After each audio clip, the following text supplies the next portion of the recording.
New year, but not new Nightmare Maven. We're still all horror all the time. Hey there, creepy peeps. My name is Nightmare Maven. Welcome back to my channel and Happy New Year. The beginning of every year is kind of infamous for studios dumping the movies that they think aren't going to do as well. This is for many reasons, including, but not limited to, inclement weather, keeping people from theaters. Sometimes it's just that simple. Holiday fatigue, also keeping people from leaving their houses. A lot of times I think it's also not wanting to compete with award season contenders. This has led to many of us just going into the new year already grumpy that the horror releases aren't going to be as good, or it's just all going to be crap until we get to the summer blockbusters, simply because it's being released in January or February. So to inject a little bit of positivity, here are my personal favorite horror movies that just happen to be January releases. I'm gonna go in release year order because why not? I never go in that order. First up is Tremors, which follows an isolated town that is held hostage by giant subterranean worm-like creatures. This movie is hokey and goofy and just a whole lot of fun. I really enjoy the premise. I think it's actually pretty unique, even though it's really silly. It straight up sounds like a movie born from like a dumb conversation about a really extreme game of the floor is lava. Worth it alone for Kevin Bacon's mullet and Reba McEntire wielding big ass guns. You'll love to see it. Keeping with the fun side of the January releases, I have to mention Tales from the Crypt Demon Knight, which is weirdly similar to Tremors in that a group of people are stranded in an isolated location by an outside threat, except this time the location is a boarding house and the outside threat is Billy Zane in a cowboy hat.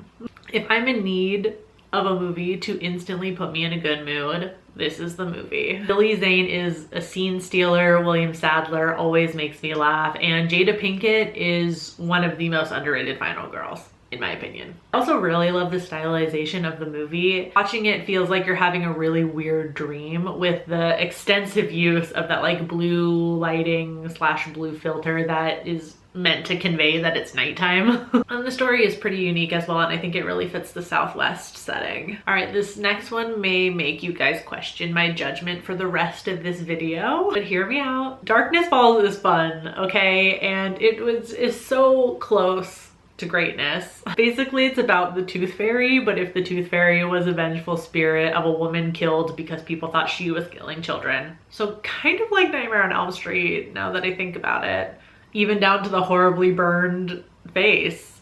This was one of those hyperfixation watches for me and my brother when we were younger. And it's actually a scary concept if you think about it. Unfortunately, the movie was meant to be an R-rated film and that's how it was made, but it got hacked to death to fit a PG-13 rating. And there's nothing wrong with horror movies that are intentionally made to be PG-13, but it's usually painfully obvious when an R-rated movie is cut down to fit that PG-13. It ends up being awkward and just seems like really bad editing. Despite that though, I have a super soft spot for this movie. All right, My Bloody Valentine 3D is obviously a remake of the 80s horror classic, a classic that I will admit that I barely got through one time and one time only.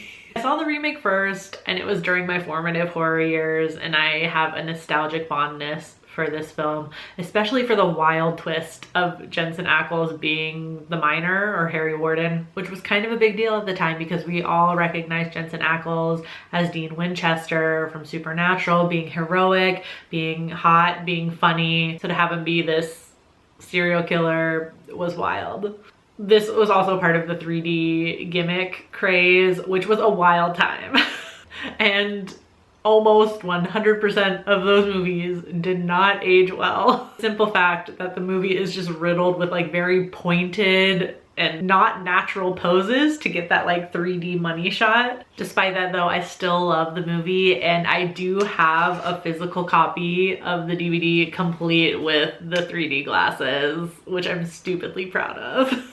Jumping forward like a whole decade, This is one you guys are gonna fight me on in the comments for a good reason, because it's not technically a January release. I'm talking about Saint Maud. It got pushed back because of COVID, so it wasn't intended to be like a dump month release of a bad movie just to get it out there. But when it ended up getting released was technically in January, so I feel like it kind of makes it like a curve wrecker for the January horror releases. Saint Maud is a dark AF tale about a young nurse whose new religious path leads her to try and save her current patient, a retired dancer. The movie is as gorgeous as it is gruesome, and that ending is still living in my head rent-free. I think about it more often than is probably normal. And Morfydd Clark is absolutely magnetic as Maud. I feel like it was no surprise that she got cast as Galadriel in Rings of Power, because like you just can't take your eyes off of her. Maybe that's just me. If you haven't seen Saint Maud yet, do yourself a favor this month and watch it. And finally, I have to mention this last one, because if I don't, I may have to take Scream out of my top 4 on Letterboxd, which I'm not gonna do. So Scream 2022. Not that I don't like it, and I think it's definitely one of the stronger January horror releases, and actually a really good idea to release sequels, reboots, requels in these kind of like dump month areas, because they have a built-in fan base that are gonna go see the movie anyway. Being the first entry into this franchise without Wes Craven at the helm, I was nervous going in, but it ended up being a solid tribute to everything that came before.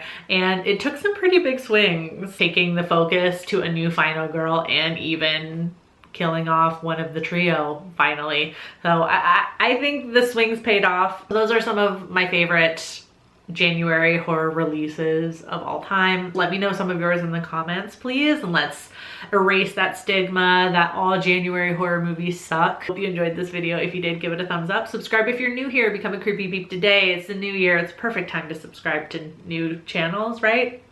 That's a thing. It's all horror all the time on this channel. So I'll see you Friday with a new video. Until then, stay strange. Bye.